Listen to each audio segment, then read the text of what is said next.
जंगल के किनारे एक छोटी झोपड़ी थी जो पत्तों और टहनियों से बनी थी। वहीं रहती थी लाली बकरी। उसके पास ज्यादा कुछ नहीं था, न मोटा अनाज न सुखद आश्रय, बस मेहनत और उम्मीद उसका सहारा थे। उसके साथ ही रहता था उसका दोस्त भोलू गधा, जो लकड़ी ढोकर और घास चरकर दिन बिताता था। बरसात की पहली फुहारें गिरी और झोपड़ी के छप्पर से पानी टपकने लगा। अरे भोलू, देख तो सही, ये छप्पर कितना टपक रहा है। पूरी रात सोना मुश्किल हो जाएगा। काश हमारे पास कोई मजबूत घर होता तो ये बरसात हमें डराती नहीं। हाँ लाली, तू सही कह रही है। मैं तो सोच रहा हूँ कि जंगल के और जानवर कितने खुश होंगे। शेर अपनी गुफा में आराम से होगा, हाथी बड़े पेड़ के नीचे, लेकिन हम गरीब जानवर कहाँ जाएं? बारिश तेज होती गई। पानी की बूंदें झोपड़ी में टपक टपक कर छोटे तालाब बना रही थीं। दोनों ने खुद को एक कोने में समेट लिया। लाली और भोलू का जीवन कठिन था, मगर दोनों के दिलों में दोस्ती और साहस था। वे हर मुश्किल में एक दूसरे का सहारा बनते। सुबह हुई। सूरज बादलों के पीछे से झांकने की कोशिश कर रहा था। बारिश रुक तो गई थी, लेकिन हर जगह पानी भर गया था। लाली और भोलू खाने की तलाश में जंगल की ओर निकल पड़े। भोलू, आज कुछ घास ढूंढना मुश्किल होगा। पूरा जंगल गीला है, लेकिन हमें कोशिश करनी होगी, वरना भूख से कैसे जिएंगे। चल लाली, मैं तेरे साथ हूँ। चाहे कितनी भी मुश्किल हो, हम दोनों मिलकर सामना करेंगे। दोनों चलते चलते एक खुले मैदान में पहुंचे। वहां कई जानवर जमा थे। चिड़ियां, खरगोश, हिरन, सबके चेहरे पर खुशी थी, क्योंकि बरसात ने जंगल को हरा भरा कर दिया था। लेकिन लाली और भोलू की खुशी अधूरी थी, क्योंकि उनके पास छत नहीं थी और पेट भरा नहीं था। अचानक पास से एक चालाक लोमड़ी आई। उसकी आंखों में चमक थी। अरे अरे, ये कौन दुखी चेहरे लेकर घूम रहे हैं? लाली और भोलू, क्या बात है? पूरी बारिश का मजा सब ले रहे हैं और तुम ऐसे क्यों हो? लोमड़ी बहन, क्या बताऊं, हमारे पास रहने के लिए मजबूत जगह नहीं है। पूरी रात पानी टपकता रहा और अब खाने के लिए घास तक नहीं मिल रही। हम सोच रहे हैं कि कहीं कोई उपाय मिल जाए, कोई जगह जहां हम सुरक्षित रह सकें। लोमड़ी चालाकी से मुस्कुराई। उपाय तो है मेरे पास, लेकिन उसके लिए मेहनत करनी होगी। जंगल के बीच में एक बड़ा पेड़ है, उसके नीचे गुफानुमा जगह है। अगर तुम वहां जाकर साफ सफाई कर लो तो बारिश से बच सकते हो। लोमड़ी का सुझाव सुनकर लाली और भोलू खुश तो हुए, लेकिन उन्हें लगा कि लोमड़ी की नीयत पूरी साफ नहीं है। भोलू, मुझे लगता है ये लोमड़ी कोई चाल तो नहीं चल रही, पर फिलहाल तो हमारे पास और कोई रास्ता भी नहीं। तू सही कहती है लाली, लेकिन कभी कभी मुश्किल वक्त में जोखिम लेना पड़ता है। चल देखते हैं उस पेड़ को। दोनों उस विशाल पेड़ की ओर बढ़े। वहां सचमुच नीचे गुफा जैसी जगह थी, लेकिन गुफा के भीतर पहले से ही कुछ जंगली कुत्ते रहते थे। कौन है वहां? किसकी हिम्मत हुई हमारी गुफा में आने की? भाई कुत्तों, हम तो बस बारिश से बचने की जगह ढूंढ रहे थे। हमें थोड़ी जगह दे दो, हम तुम्हारा कोई नुकसान नहीं करेंगे। हाँ, हमें तो बस एक कोना चाहिए। कुत्ते भौंकते हुए बोले। ये जगह हमारी है, यहाँ कोई और नहीं रह सकता। निकल जाओ, वरना अच्छा नहीं होगा। लाली और भोलू मायूस होकर लौट गए। अब उनके पास न तो घर था न खाना, लेकिन दोनों ने हिम्मत नहीं हारी। शाम ढल रही थी। आसमान में फिर से बादल उमड़ने लगे। दोनों थके हारे एक नदी किनारे बैठ गए। अचानक वहां से एक बुजुर्ग कछुआ गुजरा। बेटा, क्यों इतने उदास हो? क्या परेशानी है? कछुआ दादा, हम गरीब हैं। बारिश में हमारी झोपड़ी टूट रही है। पेट में खाने को कुछ नहीं और कोई भी हमें जगह नहीं देता। हम सोच रहे हैं कि आखिर हम कहाँ जाएं? कछुआ दादा ने थोड़ी देर सोचा और फिर बोले। देखो बच्चों, जंगल में जीना आसान नहीं है, लेकिन अगर तुम दोनों मेहनत करो तो खुद अपनी जगह बना सकते हो। नदी किनारे सूखी लकड़ियां और पत्थर पड़े हैं, इन्हें मिलाकर तुम अपनी झोपड़ी मजबूत बना सकते हो। कछुआ दादा की बातें लाली और भोलू के दिल में उतर गईं। उन्होंने ठान लिया कि चाहे कितनी भी मुश्किल हो, वे खुद मेहनत करके अपनी झोपड़ी बनाएंगे। रात होते होते बारिश फिर शुरू हो गई। दोनों ने भीगते भीगते लकड़ियां इकट्ठा की, पत्थर लाए और पत्ते जमा किए। भोलू, बारिश में काम करना बहुत मुश्किल है, लेकिन अगर हम ये नहीं करेंगे तो पूरी जिंदगी दूसरों पर निर्भर रहना पड़ेगा। तू बिल्कुल सही कह रही है। चल, मेहनत जारी रखते हैं, हमारा भी एक दिन आएगा। धीरे धीरे दोनों ने मिलकर एक मजबूत झोपड़ी का ढांचा खड़ा कर लिया। हालांकि अभी अधूरा था, मगर अब उनके पास उम्मीद थी। लाली और भोलू ने सीखा कि कठिनाई चाहे कितनी भी बड़ी क्यों ना हो, हिम्मत और मेहनत से उसका सामना किया जा सकता है। लेकिन उनकी असली परीक्षा अभी बाकी थी, क्योंकि जंगल में हर दिन नई चुनौती उनका इंतजार कर रही थी। जंगल की रात गहरी हो चुकी थी। लाली बकरी और भोलू गधे ने अपनी नई झोपड़ी का ढांचा तो बना लिया था, लेकिन अब असली चुनौती थी उसे पूरा करना और उसमें सुरक्षित रहना। जंगल में हर रात नए खतरे मंडराते थे और बारिश अब और भी तेज होने लगी थी। बारिश रुकने का नाम ही नहीं ले रही थी। झोपड़ी अधूरी थी, छत से पानी रिसने लगा था। लाली और भोलू दोनों थर-थर कांप रहे थे। भोलू, लगता है ये छत अभी हमारे लिए काफी नहीं है। मैं तो डर रही हूँ कि अगर ये पूरी तरह टूट गई तो हम कहाँ जाएंगे। लाली, डर मत। हाँ, ये अधूरी है, लेकिन हमने मेहनत करके बनाया है। हमें इसे और मजबूत करना होगा। और हाँ, सबसे जरूरी है खाने का इंतजाम करना। पूरे दिन से भूख लगी है। दोनों भूखे थे। पेट की आग बरसात की ठंड से भी ज्यादा सताने लगी थी। बरसात के बीच में जब दोनों कुछ सोच ही रहे थे, तभी झाड़ियों से आवाज आई। पत्तियां खड़खड़ाईं और अंधेरे से एक लंबा चौड़ा भेड़िया बाहर निकला। तो यहाँ कौन कौन छिपा है? अरे, लाली बकरी और भोलू गधा, क्या हाल है तुम्हारा? भेड़िया भाई, हमें माफ कर दो। हम तो बस बरसात से बचने के लिए यहाँ आए हैं। हम गरीब हैं, हमारे पास तुम्हें देने को कुछ नहीं है। कृपया हमें छोड़ दो। भेड़िया दांत दिखाकर हंसा। छोड़ दूं? मैं तो सोच रहा हूं कि आज की बरसात में मजेदार दावत हो जाएगी। लेकिन रुको, अभी मुझे कुछ और सूझ रहा है। भेड़िए ने गहरी सांस ली और चालाकी से बोला, सुनो, मैं तुम्हें अभी नहीं खाऊंगा, लेकिन तुम्हें मेरे लिए काम करना होगा। जंगल के बीच में जो फलदार पेड़ है, वहां से मेरे लिए मीठे फल लाकर दोगे। अगर मना किया तो समझ लो आज की रात तुम्हारी आखिरी रात होगी। भोलू, ये तो बड़ी मुसीबत आ गई, लेकिन अगर हमने इसके लिए काम नहीं किया तो ये हमें खा जाएगा। हाँ लाली, हमें जान बचाने के लिए इसकी बात माननी होगी। बरसात में भीगते हुए दोनों उस पेड़ की ओर निकले।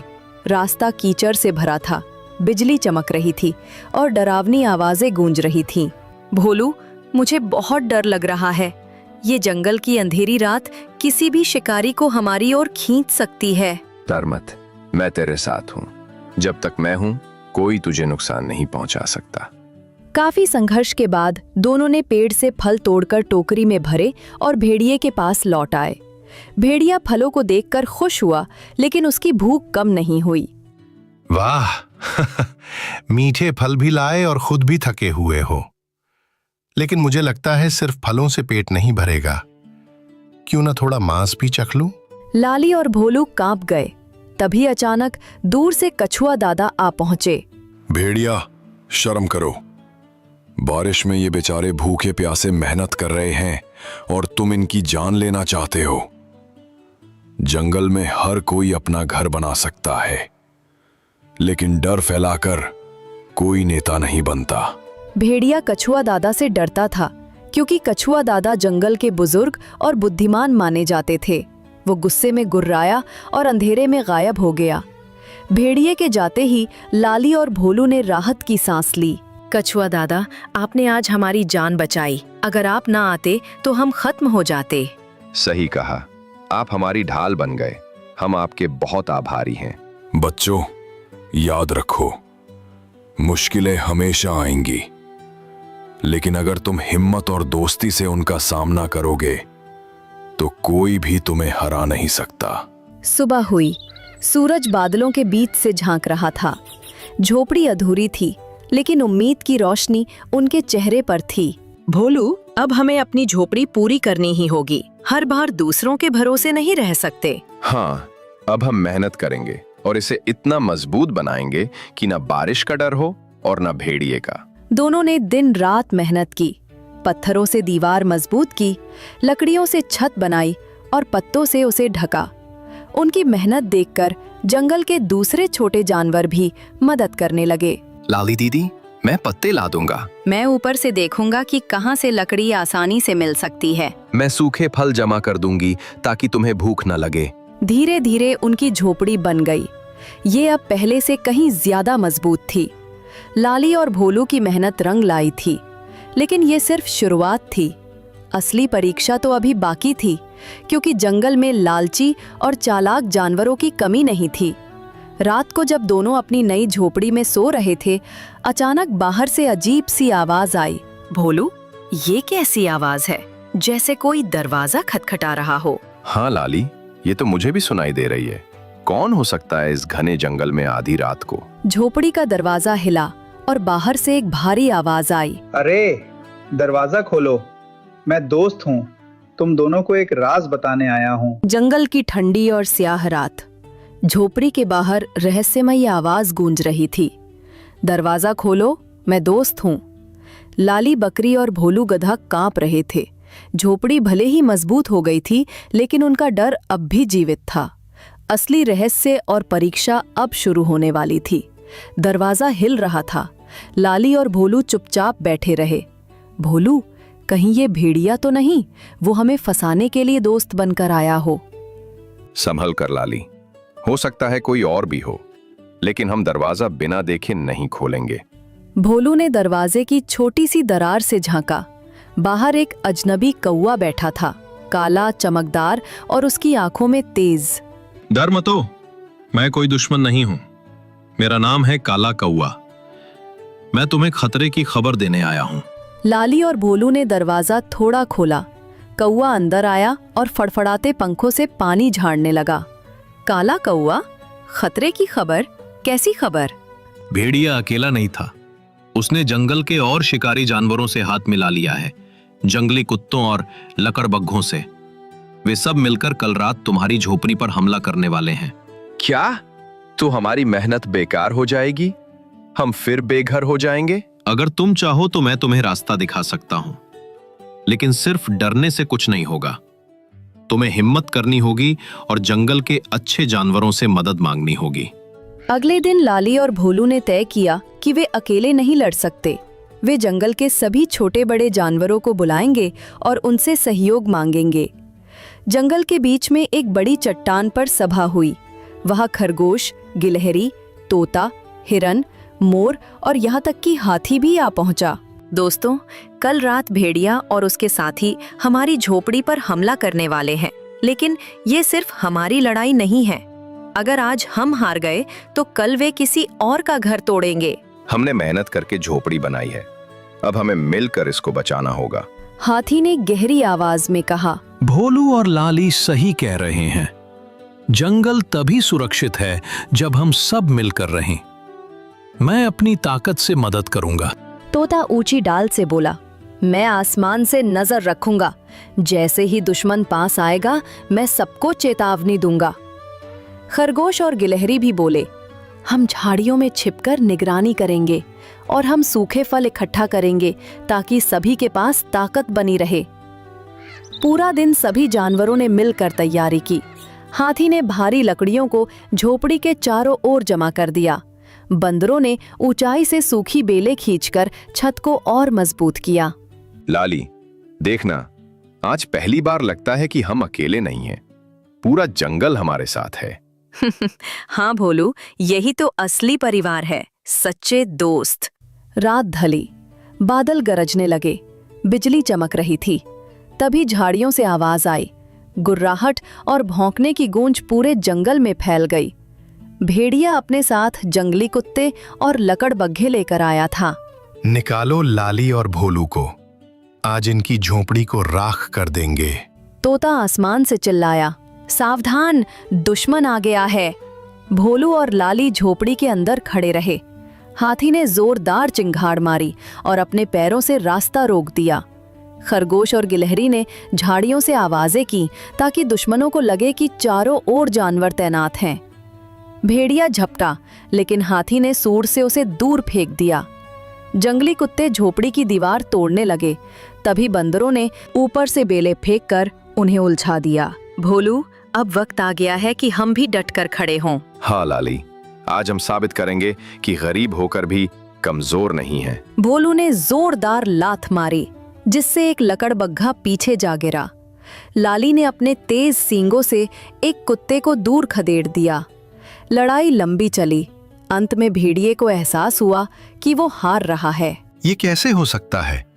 एक बकरी और गधा हमें हरा रहे हैं। काला कौवा ऊपर से चिल्लाया। क्योंकि ये अकेले नहीं हैं, पूरे जंगल की दोस्ती इनके साथ है। हारकर भेड़िया और उसके साथी भाग गए। जंगल में शांति लौट आई। सभी जानवरों ने खुशी मनाई। मोर ने पंख फैलाकर नृत्य किया, तोता गाने लगा और हाथी ने जोर से चिंगार मारी। भोलू, हमने कर दिखाया। अब हमारी झोपड़ी सिर्फ हमारा घर नहीं, बल्कि पूरे जंगल की एकता का प्रतीक है। हाँ लाली, आज हमने सीखा कि गरीबी कोई कमजोरी नहीं, असली ताकत दोस्ती, मेहनत और साहस में है। कछुआ दादा धीरे धीरे चलते हुए आए और बोले, बच्चों, तुमने बहुत बड़ा काम किया है। तुमने न केवल अपनी झोपड़ी बचाई, बल्कि पूरे जंगल को एकता का सबक दिया। याद रखो, मुश्किलें चाहे कितनी भी आए, अगर दिल में साहस और साथ में दोस्त हों, तो जीत पक्की है। उस दिन से लाली बकरी और भोलू गधा जंगल के सम्मानित निवासी बन गए। उनकी झोपड़ी सबके लिए आश्रय का घर बन गई। बारिश अब उनके लिए डर नहीं, बल्कि उत्सव बन गई। उनकी कहानी जंगल में हर किसी को प्रेरित करती रही कि मेहनत, दोस्ती और साहस से सबसे कठिन बारिश भी आसान हो जाती है।